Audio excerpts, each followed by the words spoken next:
অপর্ণার বিয়ে ঠিক হতেই নিজেই সরে যাবে আর্য, কিন্তু বিধাতার লিখন খন্ডা বেঁকে। জানেন, আগের জন্মে অপুই ছিল আর্যর বউ। আসলে অন্য একটি সিরিয়ালের নকল নাকি চিরদিনই তুমি যে আমার। ভালোবাসা যদি সত্যি হয়, বয়স কোনো বাধাই নয়। আর্যর সাথে বিয়ে হবে অপর্ণার। অপুর শেষ দিন লেখা কি আর্যর হাতেই? আগামী এপিসোডে কি হতে চলেছে?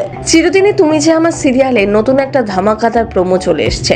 আমরা দেখতে পাচ্ছি অপুর মা আর্যকে অনুরোধ করে যেন আর্য তাদের দেখা ছেলের সাথেই অপুকে বিয়ে করতে রাজি হয়।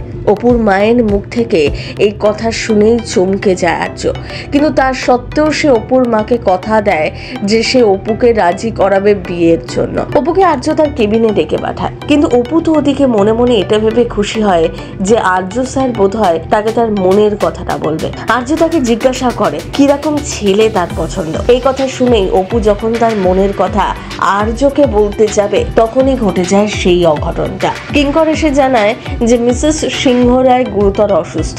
এই কথা শুনেই ছুটে বেরিয়ে যায় আর্য, কিন্তু এদিকে অপু মনে মনে ভেবে বসে যে মিসেস সিংহ রায় বোধ হয় আর্যর স্ত্রী। ফলে ভেঙে পড়ে অপু। অপুর মতো আপনাদেরও কি মনে হচ্ছে মিসেস সিংহ রায় আর্যর স্ত্রী? কিন্তু অনেকেই আবার বলছেন এই মিসেস সিংহ রায় আর কেউ নন, স্বয়ং আর্যর মা। এরপর আর্য যদি অপুকে তার মায়ের দেখা ছেলেকেই বিয়ে করতে বলে, তাহলে কি অপু কোনো কিছু না ভেবেই রাজি হয়ে যাবে বিয়েতে? যদিও দর্শকরা তা কিছুতেই চাইছেন না। এর সম্প্রতি একটি পেজের তরফে জানানো হয় এই চিরদিনই তুমি যে আমার ধারাবাহিকটি আদতে একটি মারাঠি ধারাবাহিকের রিমেক, আর সেই অনুযায়ী চিরদিনই তুমি যে আমার নাটকের নায়ক আর্য আসলে নাটকের ভিলেন। সে তার স্ত্রী রাজনন্দিনীর শেষ হয়ে যাওয়ার কারণ। সম্পত্তির উত্তরাধিকার পাওয়ার জন্য অপর্ণাকে বিয়ে করবে। অপর্ণা পরবর্তীতে রাজনন্দিনীর হয়ে প্রতিশোধ নেবে। শেষে আর্য নিজের অন্যায়ের জন্য শেষ হয়ে যাবে নিজেই। এটি মারাঠি সিরিয়ালের রিমেক ছিল। আবার কেউ কেউ বলছেন এটি মারাঠি রিমেক না, তবে মারাঠির যে সিরিয়াল তার সাথে কিছুটা মিল আছে। আর সেই সিরিয়ালটি বেশি দিন চলেনি, 9 মাস চলছে। পর্ব ছিল 200 থেকে 300টি। তাই জি বাংলা এত অল্প সময় সিরিয়াল রিমেক করবে না। এটি মূলত তেলেগু সিরিয়ালের রিমেক, যেটা নায়ক ভিলেন থাকে না, আর সেটা 4 বছর ধরে চলছে এবং হিট ছিল।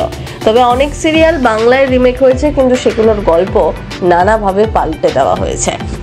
দিতিপ্রিয়া ওরফে অপর্ণার জীবনে ঝড় তুলতে আসছে এই সন্তু নামক চরিত্রটি, যার সঙ্গে বিয়ে হওয়ার কথা অপর্ণার। বাবার সঙ্গে মেয়ে দেখতে আসে সন্তু। হাতে পায়ে বাড়লেও সন্তুর শিশুসুলভ আচরণ একদম চায়নি।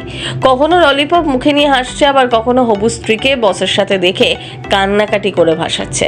সন্তুর চরিত্র ইতিবাচক বলে মনে হলেও আদতে কিন্তু এটি নেতিবাচক চরিত্র। একেবারেই সে সাদামাটা নয়। দিতিপ্রিয়ার জীবনের সমস্যার পাহাড় আনতে চলেছে চরিত্রটি। তবে সব সমস্যা থেকে বাঁচিয়ে অপুকে কি নিজের করতে পারবে আর্য? সেই প্রশ্নই তুলছেন নেটিজেনরা। সিনে চক্কর ব্যুরো।